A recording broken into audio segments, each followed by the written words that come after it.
A boy named Steve has always dreamed of being a miner. But whenever he tries to help, an old man chases him away. Decades later, Steve is a depressed adult who sells door handles. One day, Steve's lunch reminds him of his love for mining. He returns to his childhood town and confronts the old man, dodging his attack to finally enter the mines. Steve happily mines for hours and eventually finds two mysterious glowing artifacts. When he puts them together, they open a portal to another dimension called the overworld. Steve immediately falls in love with the overworld, where night falls every 20 minutes. Everything is shaped like a block and can be used to craft whatever his mind could come up with, including a house made of wool. The world is beautiful during the day, but at night Steve must stay inside the house to avoid the zombies. One morning, he finds an aggressive wolf. By feeding him a bone, the wolf becomes friendly and Steve adopts him as a pet, calling him Dennis. Years pass with Steve and Dennis traveling the land and building all kinds of amazing structures. Eventually they come across some mysterious ruins and a chest with a missing block. Steve uses the block to repair the ruins, creating a new portal. Dennis and Steve immediately cross it and find themselves in the Nether. There's no joy or creativity here, just piglins mindlessly looking for gold. Their leader is Malgasha, an evil sorceress who looks for the orb of dominance. Steve's glowing artifact is that orb, so she steals it from him and starts making plans to take control of the overworld. Steve and Dennis are locked up in a cell, but Dennis takes the keys from a guard to escape. Then they retrieve the orb and Steve makes Dennis take it to his house in the real world. While some piglins recapture Steve, others try to chase Dennis. However, these piglins can't be in the overworld because it turns them into zombies and they're forced to retreat. Before jumping into the portal, Dennis accidentally loses his collar. In the real world, he hides the orb under Steve's bed. The orb splits when it falls, which closes the portal. Now Dennis is stuck here. Many years later, Garrett has a retro store in a small town in Idaho.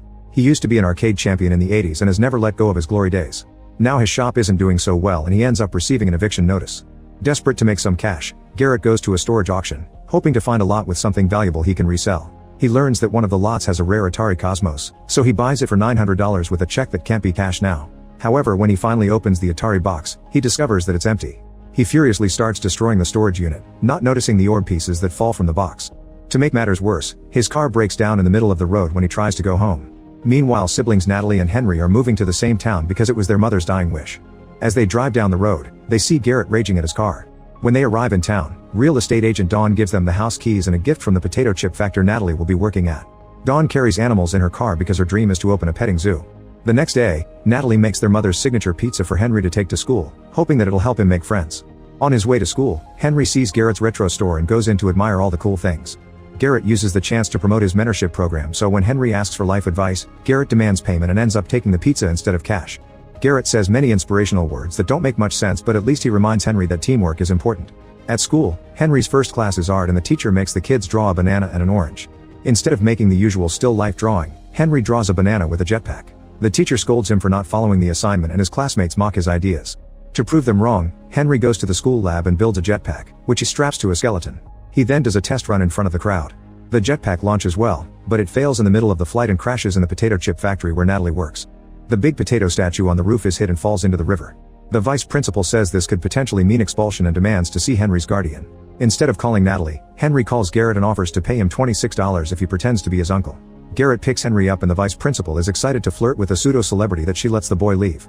At the store, Henry is tired of all his ideas failing and throws his notebook away. Then he notices the mysterious artifacts and wonders what they do.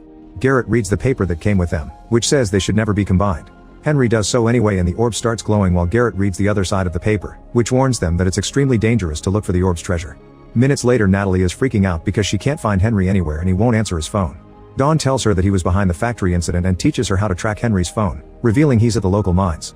Meanwhile, Garrett and Henry enter the mine, unaware that Dennis is watching them from afar. They find the glowing portal right before Natalie and Dawn catch up to them. The orb then connects to the portal with a beam of energy and starts dragging Henry. The others try to pull him back, but the energy is too strong and throws Henry through the portal. Soon the rest of the group is dragged to the overworld too and they're amazed by the beautiful view.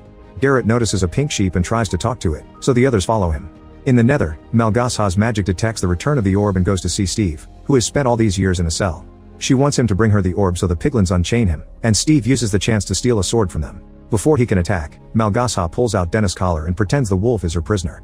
If Steve doesn't bring the orb, she'll kill Dennis. Back to Garrett, he tries to communicate with the sheep to no avail. Suddenly night falls and a horde of skeletons riding spiders attacks with flaming arrows. The group immediately runs away and Garrett gets separated from the others when he falls into a hole. The skeletons chase after the other humans and try to shoot more arrows, but at that moment a spider jumps and the arrows hit it instead. As the flames spread through the woods, Henry accidentally bumps into a tree, causing part of the trunk to become a little block. After inspecting the little block, Henry punches the tree to get more and realizes he can use them as building materials. He immediately picks up more and starts piling them up to build a structure they can hide in, not realizing he left the orb outside. Meanwhile in the hole, Garrett has found an abandoned shovel and is desperately digging while the skeletons shoot arrows from above. He sees an open area at the end of the tunnel and runs ahead until he finds a second hole that takes him back to the surface. Suddenly he's startled by a creeper and Garrett punches it to defend himself. The creeper glows for a few seconds before exploding, which sends Garrett flying across the field. Then Garrett starts running as both the skeletons and the zombies go after him, but he stops to pick up the orb. Unfortunately an arrow hits the orb and breaks one of the pieces, causing the portal to disappear. Garrett picks up the remaining piece and runs to Henry's building, but there's no door.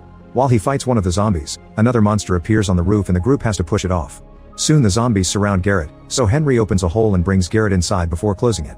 Unfortunately a creeper gets too close to the building and explodes, bringing down part of the wall. The group runs to the roof and stands in the corner as the horde comes closer. Suddenly one of the zombies is stabbed by an axe and thrown off the building by Steve, who is here to save the day. Using his axe and quick fighting moves, he fights the horde and easily kills most of them in minutes. The remaining enemies are burnt down when the sun finally comes out.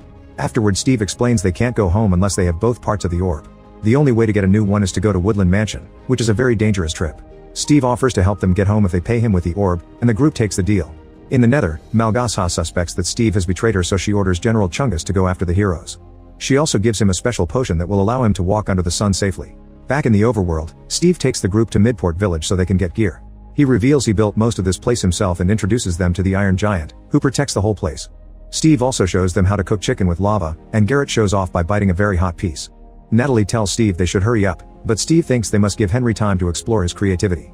A frustrated Natalie protests, pointing out that this isn't useful in the real world and only makes Henry a loser at school. Henry overhears this and gets upset, so he runs to hide in the nearest store.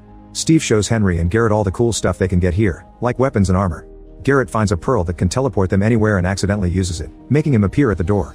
Next Steve teaches them how to use the crafting table. They have to put the materials in certain patterns to create what they want. Garrett makes a heavier version of nunchucks and Henry makes a tot launcher. In private Garrett asks Steve about the treasure mentioned on the note. Steve explains there are lots of mines in the area, but going there would imply a risky detour. Garrett tells him to take him anyway or he won't get the orb. At that moment Chungus and his soldiers arrive by flying on creatures called gots. They start destroying everything on their path and shooting villagers, who become chickens when they're hit. Steve gets ready to fight Chungus, but Garrett wants to be a hero, so he shows off his weapon only to knock Steve out in the process. Chungus then starts beating Garrett up while Henry brings piglins down with his tot launcher. Dawn and Natalie hide behind a table and kick it to bring a few piglins down too. They grab some farming tools and join the fight, showing impressive skill to defeat their enemies. Garrett is still being beaten up quite easily and Chungus almost captures him, but the iron golem appears to send Chungus flying with just one punch. The ghasts open fire and now the village is burning. Steve drags Henry and Garrett to safety and Natalie wants to go after them, but the flames are in the way. Dawn tells her they can reunite later at the mansion. The trio makes it to the top of a high building and Steve gives his friends his last two wingsuits, telling them to fly to the mountains across the sea.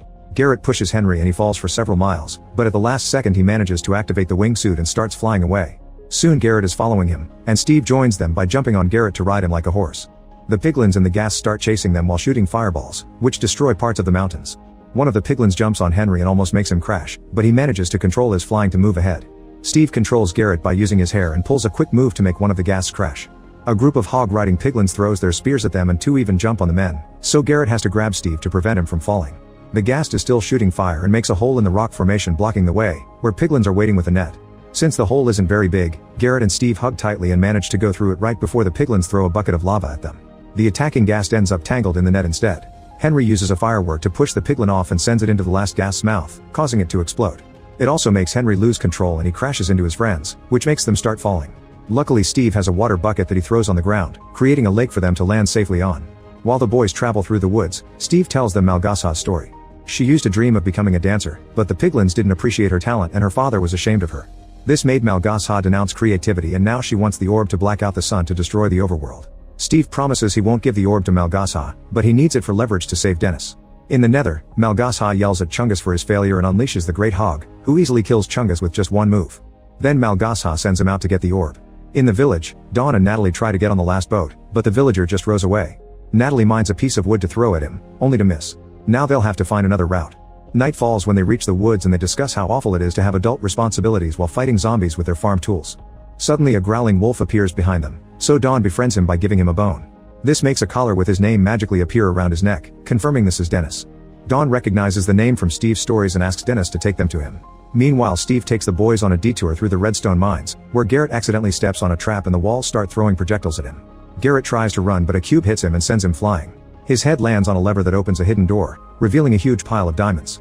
When Garrett starts filling his pockets, Henry gets angry because he realizes he planned this.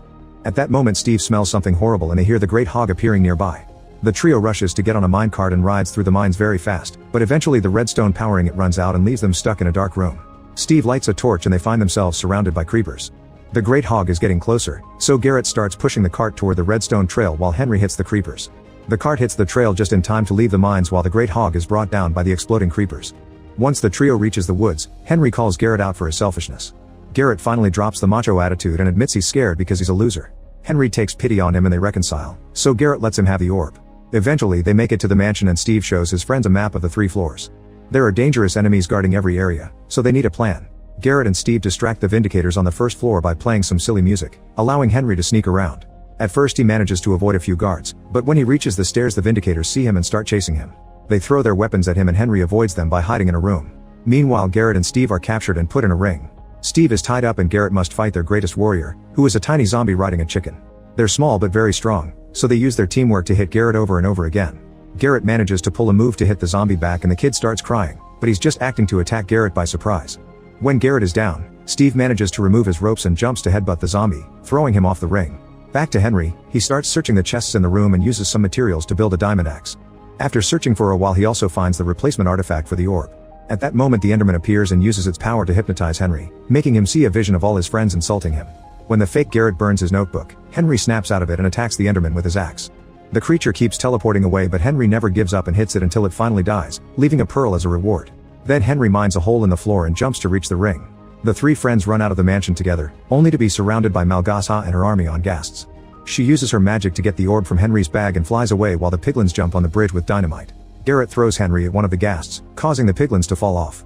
Then Steve puts down a slime cube and bounces on it to join Henry, but before Garrett can do the same he's blocked by another ghast. He tells Steve and Henry to leave without him and starts fighting the enemies, who soon blow up the bridge. The explosion damages all the ghasts and the boys end up crashing on the ground. Sometime later Steve wakes up and is excited to find Dennis licking his face. It turns out that he and Henry were rescued by Dawn and Natalie, who are keeping them safe in a mushroom hut. Natalie apologizes to Henry for what she said and they reconcile. Meanwhile Malgasa puts the orb on top of the nether portal, which shoots a laser beam that covers the sun. Now all the enemies roam freely and the piglins can come to the overworld. In the village, the group sees the darkness and prepares to fight by crafting all of Henry's best ideas. Natalie makes a diamond sword while Dawn brings down some skeletons with a big explosion and befriends more wolves. When the piglins unleash their attack, Henry activates a bunch of iron golems, whose strength easily overpowers the piglins. The golem leader has been enhanced with special boots that allow it to move fast, bringing down several enemies at the same time. Henry and Natalie also join the fight, so Malgasa decides to send out a new Great Hog. While the golem leader fights the Great Hog, Steve puts on his diamond armor and goes after Malgasa. Unfortunately he misses his big attack and she destroys his armor with her magic. He then throws some eggs, which hatch into chickens that bite her. The golem leader is defeated by the Great Hog, so the kids need to hurry. Henry shoots the pearl to the top of the portal and it instantly teleports him to that spot. When the Great Hog is about to kill Natalie, Dawn arrives with Dennis and a whole pack of wolves, who jump on the hog to keep him back. Sadly the hog is stronger and pushes them off before shooting a beam at the portal, causing Henry to fall before he can reach the orb. At that moment Garrett shows up in a ghast and rescues Henry at the last second. Henry then uses a spear to poke the ghast, making it shoot fireballs at the portal. The structure starts crumbling and the orb stops working, so the sun comes out again. The light makes the monsters burn and the piglins become zombies. The big hog picks up the orb, only to be suddenly defeated by the golem leader with an amazing attack. The orb falls again and this time Natalie catches it. Malgasa has no power left and Steve easily brings her down, but he decides to abandon her instead of killing her so she can learn to survive on creativity. Afterward the group gets ready to go home. Steve tells Dennis to leave with Dawn and sings him a goodbye song. The group disappears into the portal and after some hesitation, Steve decides to follow them, finally ready to live in the real world again. Sometime later, Garrett's shop is shining. The group has created their own video game and Garrett and Steve often play music for the kids at the shop. Dawn and Dennis open a petting zoo while Natalie starts teaching self-defense classes. Henry finally builds a jetpack that works and impresses everyone at school.